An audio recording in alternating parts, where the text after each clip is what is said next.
আমাদের প্রত্যেকটি মানুষের জীবনে একটি করে লক্ষ্য থাকে। সেই লক্ষ্য ঠিক করার জন্য কিছু জিনিস গুরুত্বপূর্ণ। 1. স্পষ্ট হওয়া, কি করতে চাই তা পরিষ্কার জানা। 2. পরিশ্রম করা, অর্থাৎ শুধু স্বপ্ন দেখলেই হবে না, কঠোর পরিশ্রম করতে হবে। 3. ধৈর্য রাখা, সাফল্য আসতে সময় লাগতে পারে, তাই ধৈর্য দরকার।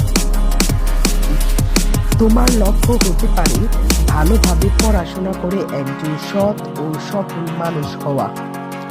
এজন্য তুমি নিয়মিত পড়াশোনা, সময় মতো কাজ আর ভালো অভ্যাস গড়ে তুলতে চেষ্টা করো।